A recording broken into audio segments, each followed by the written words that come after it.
ഇന്ന് രാവിലെ ഏറ്റവും ദുഃഖകരമായ ഒരു വാർത്തയോടെയാണ് തുടങ്ങിയത്. അരൂർ തുറവൂർ ഉയരപ്പാത നിർമ്മാണത്തിനിടെ ഗർഡർ വീണ് പിക്കപ്പ് വാൻ ഡ്രൈവർക്ക് ദാരുണാന്ത്യം. ഹരിപ്പാട് പള്ളിപ്പാട് സ്വദേശി രാജേഷാണ് മരിച്ചത്. ചന്ദിരൂരിൽ പുലർച്ചെ 2:30 ഗർഡർ സ്ഥാപിക്കുന്നതിനിടെയാണ് അപകടമുണ്ടായത്. 3 മണിക്കൂറിന് ശേഷം വാഹനം വെട്ടിമുറിച്ചാണ് ഡ്രൈവറെ പുറത്തെടുത്തത്.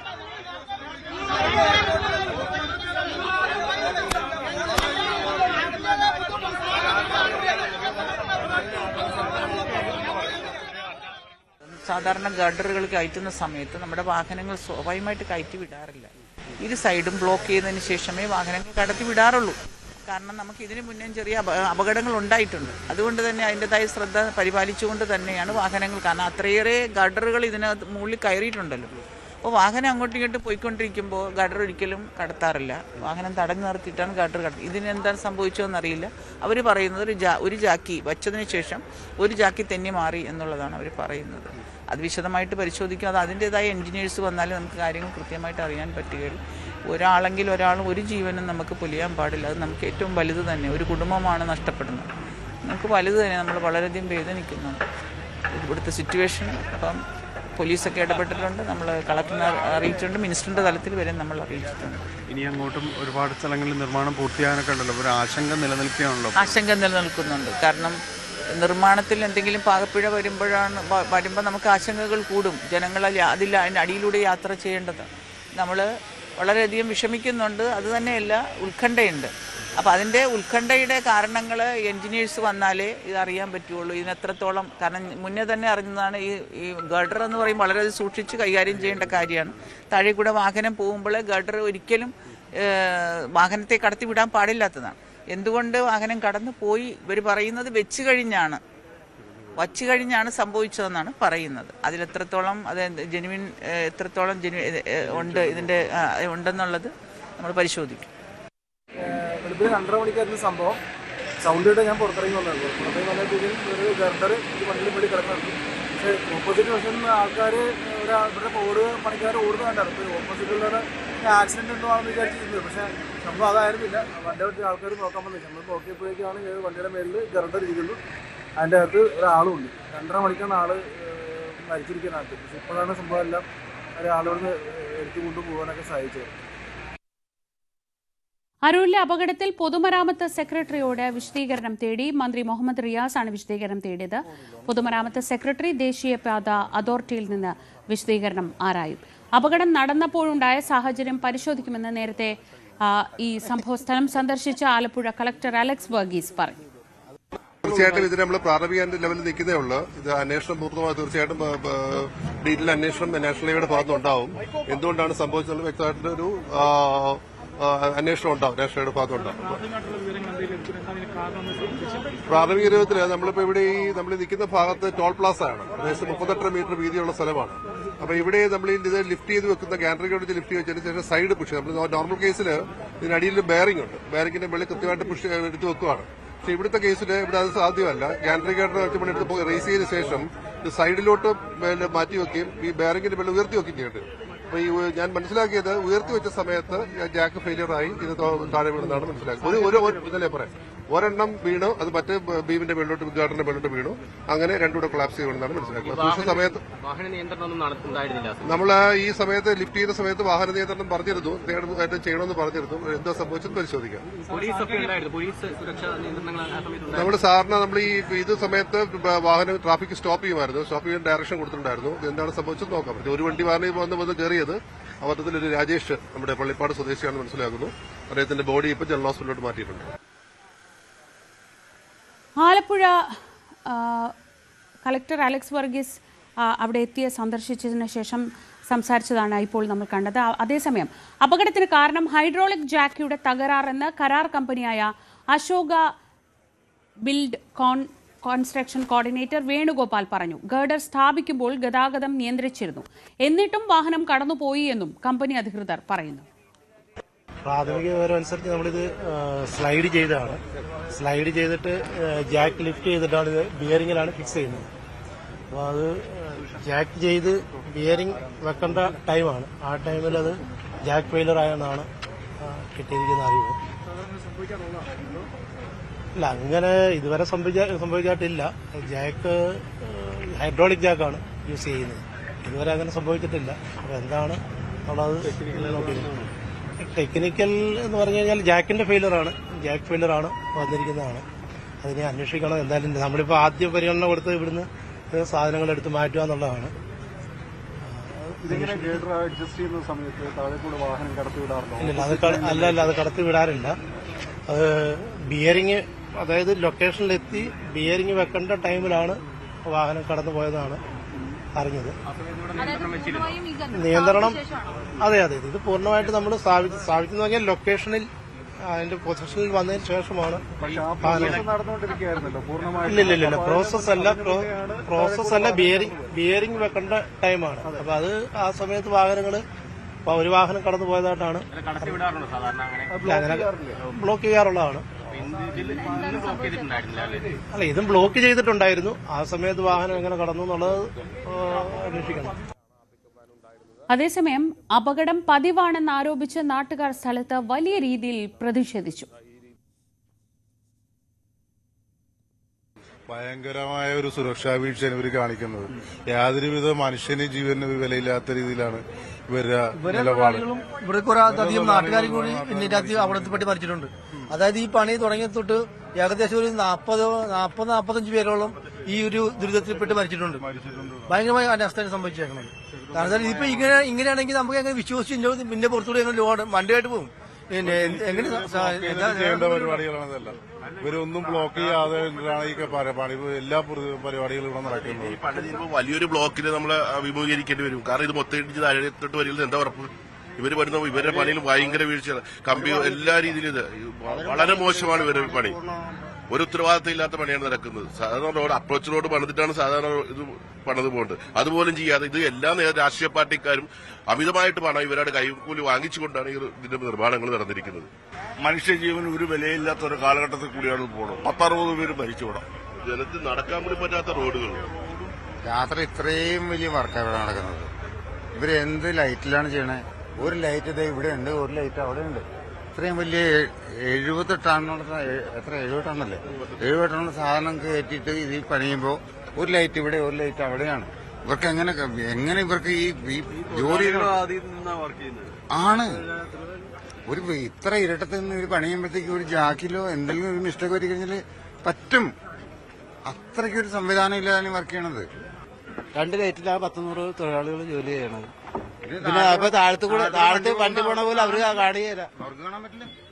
അവരെ എന്താ പറയാ, ഇത് ഇപ്പൊ 2 ഇടിഞ്ഞ് വീണില്ലേ? 2 ഇടിഞ്ഞ് ഇപ്പൊ അല്ലേ 2 ഇടിഞ്ഞ് ഇവരുടെ വണ്ടി തന്നെ 2ആയിട്ട് കണ്ടിച്ചു പോയത്. തുറവൂർ ജംഗ്ഷനിലുണ്ടായി കഴിഞ്ഞ ഒരു 3-4 മാസം മുമ്പ്. യാതൊരു സംവിധാനം ചെയ്തു കൊടുക്കണില്ല. പിന്നെ യാത്രക്കാർക്ക് എന്ത് സംവിധാനം ചെയ്യണമെന്ന് പറയാം. ഇവിടെ മനുഷ്യർ എത്ര പേരെ മരിച്ചിട്ടില്ല? ഇവിടെ പണി പൂർണ്ണമാകുമ്പോ 5000 പേരെങ്കിലും മരിക്കുമെന്ന് അവർ പറഞ്ഞിട്ടുണ്ട്. അതാ കോൺട്രാക്ട്. അല്ല, നിയന്ത്രണമില്ലല്ലോ. ഒരു നിയന്ത്രണമില്ലല്ലോ ഇവിടെ. കാരണം അവർ വെൽഡ് ചെയ്തുകൊണ്ടിരിക്കുമ്പോഴും അല്ലാതെ കോൺക്രീറ്റ് ഇടുമ്പോഴൊക്കെ വണ്ടിയുടെ മേളിലേക്ക് വീഴുക. എന്നിട്ട് അവർക്കൊരു ഉത്തരവാദിത്തത്തിൽ ചെന്ന് പരാതിപ്പെട്ടല്ല ഒന്നുമില്ല. പോലീസ് പോലും കേസെടുക്കുന്നില്ല. ഒരു സുരക്ഷയില്ല ഇവിടെ. ഈ സുരക്ഷയില്ലാത്തത് കൊണ്ടാണല്ലോ ഇത്ര അധികം മരണങ്ങൾ സംഭവിക്കുന്നത്. ഒരുപാട് മരണങ്ങൾ സംഭവിച്ചിട്ടുണ്ട് ഇവിടെ. ഇവരുടെ ആളുകൾ തന്നെ എത്ര ഒരു സേഫ്റ്റി എന്ന് പറയണത്, സേഫ്റ്റി ബെൽറ്റ് മേത്തിട്ടുകൊണ്ട് സേഫ്റ്റി ആവില്ല. അത് ഏതെങ്കിലും ഭാഗത്ത് ഹുക്ക് ചെയ്താൽ മാത്രമേ സേഫ്റ്റി ആവുള്ളൂ. ഒരു സേഫ്റ്റി പോലും ഇല്ലാതെ, ഒരു സേഫ്റ്റി ഓഫീസറുടെ മേൽനോട്ടം പോലും ഇല്ലാതെ ഇവിടെ ഇത്രയും വലിയ വർക്ക് നടക്കുന്നത്.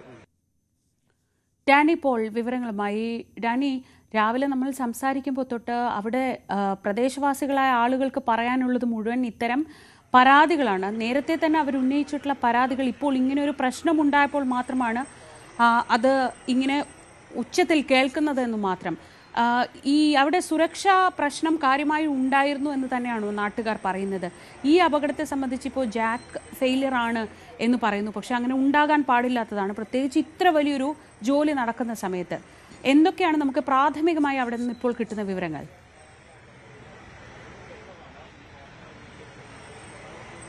ഷിജ, ഒറ്റ വാക്കിൽ ഉത്തരവാദിത്തപ്പെട്ടവരുടെ അനാസ്ഥ കൊണ്ട് തന്നെയാണ് ഹരിപ്പാട് സ്വദേശി രാജേഷ് മരണപ്പെടുന്നത്. ഒരു സംശയവും അക്കാര്യത്തിൽ വേണ്ട. കാരണം ഇത് നടപ്പാക്കുമ്പോൾ ഈ ഒരു നിർമ്മാണം നടപ്പിലാക്കുമ്പോൾ സ്വീകരിക്കേണ്ട സുരക്ഷാ മുന്നൊരുക്കങ്ങളുണ്ട്. ഇപ്പോൾ അത് സാങ്കേതികമായ അദ്ദേഹം വിശദീകരിക്കും ജാക്കിൽ സംവിധാനത്തിന്റെ ഒരു ഹൈഡ്രോളിക് വിഷയങ്ങൾ കൊണ്ടാണ് എന്നതെല്ലാം പറയുമ്പോൾ ഇത് താഴേക്ക് വീഴുകയാണെങ്കിൽ അത് അവിടെ നിന്ന് ആ വഴിയുള്ള ഗതാഗതം ഒഴിവാക്കേണ്ടതല്ലേ, അത് തടഞ്ഞു നിർത്തേണ്ടതല്ലേ, അവിടെ ആളുകളെ നിയോഗിക്കേണ്ടതല്ലേ, അവിടെ മാൻ പവർ വേണ്ടതല്ലേ, അവിടെ നിർത്തി ആളുകൾ കടന്നു പോകാവുന്ന രീതിയിലാക്കേണ്ടതല്ലേ, അല്ലെങ്കിൽ അവിടെ ഒരു വെളിച്ച വിധാനമെല്ലാം തന്നെ വേണ്ടതല്ലേ.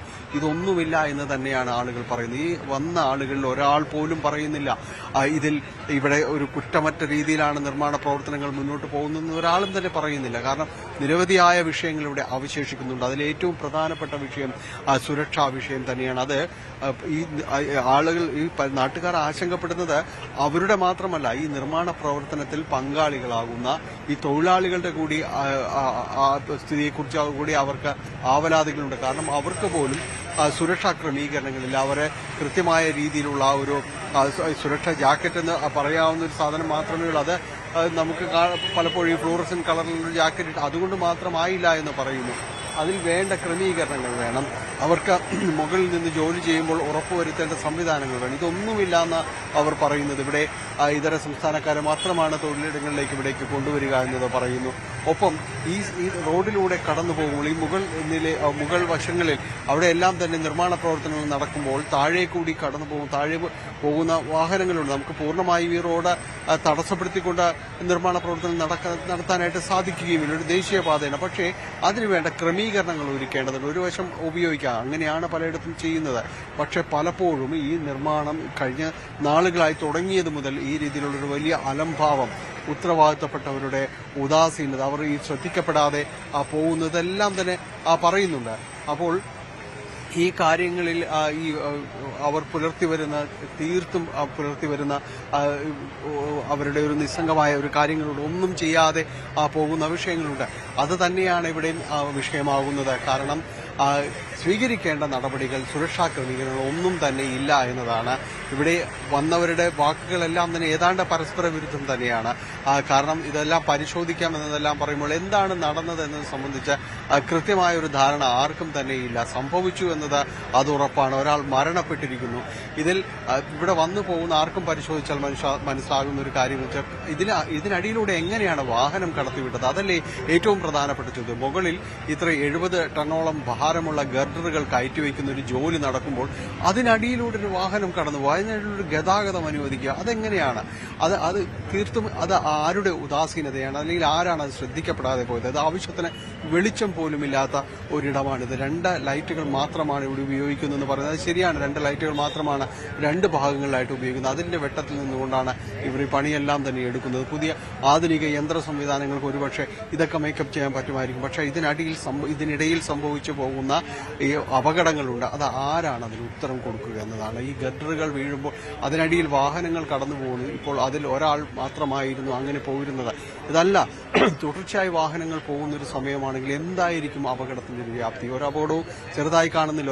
ഒരു ജീവനെങ്കിൽ ഒരു ജീവൻ, അതെല്ലാം തന്നെ പ്രധാനപ്പെട്ടതാണ്. പക്ഷേ ഈ രീതിയിൽ ഉദാസീനമായി ഇത്തരം കാര്യങ്ങൾ കൈകാര്യം ചെയ്ത് പോകേണ്ടതല്ല. ഇതിന് കൃത്യമായ സുരക്ഷാ ഓഡിറ്റിംഗ് വേണ്ടതാണ്. കൃത്യമായി ആളുകൾ ആവശ്യപ്പെടുന്നതും അത് തന്നെയാണ്. 42ഓളം ജീവനുകൾ ഈ നിർമ്മാണ പ്രവർത്തനങ്ങൾ തുടങ്ങിയതുമായി ബന്ധപ്പെട്ട് അത് പല കാരണങ്ങളാണ്. ഈ അപകടങ്ങൾ ഉണ്ടാകുക, റോഡ് അപകടങ്ങൾ, പലപ്പോഴും ഡിവൈഡറിൽ മറ്റും ഇടിക്കുക, അതോടൊപ്പം തന്നെ കാനയിൽ നിർമ്മിക്കുക. ഇത് ആവശ്യമായ മുന്നറിയിപ്പുകൾ ഇവർ നൽകാറില്ല എന്നെല്ലാം തന്നെ പറയുന്നുണ്ട്. പലപ്പോഴും അത്തരം അപകടങ്ങൾ ഉണ്ടാകുന്നുണ്ട്. അപ്പോൾ അതിന്റെ ഒരു കണക്കിതാണ്. ഈ തൊഴിലാളികൾ തന്നെ മരണപ്പെട്ടിട്ടുള്ളതായിട്ട് പറയുന്നു. ഈ നിർമ്മാണം പൂർത്തിയാകുമ്പോൾ ഈ സംഖ്യ ഏറുമെന്നുള്ള ആശങ്കയെല്ലാം തന്നെ അവർ പങ്കുവയ്ക്കുന്നുണ്ട്. അപ്പോൾ കൃത്യമായൊരു ഇടപെടൽ ഇക്കാര്യങ്ങളിൽ വേണ്ടതാണ്. ഇപ്പോൾ പൊതുമരാമത്ത് വകുപ്പ് മന്ത്രി അടക്കം നേരിട്ട് ഇടപെട്ടുകൊണ്ട് ഇതിന്റെ റിപ്പോർട്ട് അടക്കം ചോദിച്ചിട്ടുണ്ട്. പക്ഷേ ഇത് കർശനമായിട്ട് തന്നെ ഇത് മുന്നോട്ട് കൊണ്ടുപോകേണ്ടതുണ്ട്. ആളുകൾക്ക് ആശങ്കയുണ്ട്. കാരണം ഈ നിർമ്മാണ പ്രവർത്തനങ്ങൾ ഇനിയും മുന്നോട്ട് പോവുകയാണ്. അപ്പോൾ കൃത്യമായൊരു ഇടപെടൽ ഇക്കാര്യങ്ങളിൽ ഉണ്ടാകണം. സുരക്ഷാ പരിശോധനകൾ ഉണ്ടാകണം. അത് തൊഴിലാളികളുടെ കാര്യത്തിലും അതും നടപ്പാക്കുകയും വേണം. അപ്പം ഇതിലൂടെ കടന്നു പോകുന്ന വാഹനങ്ങൾക്ക് ഏത് രീതിയിലാണ് പോകേണ്ടതെന്ന് കൃത്യമായ ആളുകളെ നിയോഗിച്ചുകൊണ്ട്, ഡിവൈഡറുകൾ നൽകിക്കൊണ്ട്, കടന്നു പോകാവുന്ന ഇടങ്ങൾ മാർക്ക് ചെയ്തുകൊണ്ട് അങ്ങനെ ഒരു സുരക്ഷാ ഓഡിറ്റിംഗ് നടത്തിക്കൊണ്ട് വേണം നിർമ്മാണം മുന്നോട്ട് കൊണ്ടുപോകുക. അല്ലായെങ്കിൽ ഇത്തരം ദുരന്തങ്ങൾ നമ്മൾ ഇനിയും ആവർത്തിക്കപ്പെട്ടേക്കാം എന്നത് തന്നെയാണ് ഇവിടെ നിങ്ങളുടെ ആശങ്ക. ശ്രീജ. ഡാനി, ഈ പ്രദേശത്ത് നമുക്കറിയാവുന്നതുപോലെ കുറേ നാളുകളായിട്ട് ഈ ജോലികൾ നടന്നു വരുന്നുണ്ട്. ഇതിപ്പോൾ പെട്ടെന്ന് തുടങ്ങിയതൊന്നുമല്ല. അപ്പോൾ സ്വാഭാവികമായും അതിനൊരു സിസ്റ്റമൊക്കെ എപ്പോഴേ ഉണ്ടായി വരേണ്ടതാണ്. പക്ഷേ ഇതിപ്പോൾ നാട്ടുകാർ നമ്മളോട് പറയുന്നതനുസരിച്ച് അവരുടെ തൊഴിലാളികൾ ഉൾപ്പെടെ എത്രയോ പേർ ഇവിടെ അപകടത്തിൽപ്പെടുന്നുണ്ട്. ഡാനി തന്നെ സൂചിപ്പിച്ചതുപോലെ മനുഷ്യജീവന് പ്രത്യേകിച്ച് യാതൊരു വിലയും നൽകാത്ത വിധത്തിൽ ഈ പണികൾ ഇങ്ങനെ നടന്നു പോകുന്നു. പക്ഷേ നേരത്തെ ഇപ്പോൾ ജില്ലാ കളക്ടറൊക്കെ വന്ന് സംസാരിച്ചപ്പോൾ ഇതിൻ്റെ കാര്യങ്ങളൊക്കെ നോക്കാൻ ഒരു മാർഷലുണ്ട്. ഈ പരാതികൾ, മുൻപ് ഉയർന്ന പരാതികളൊന്നും ഈ ദേശീയപാത അതോറിറ്റിക്കോ നിർമ്മാണ കമ്പനിയുടെയോ മുന്നിലെത്തിയിട്ടില്ലേ?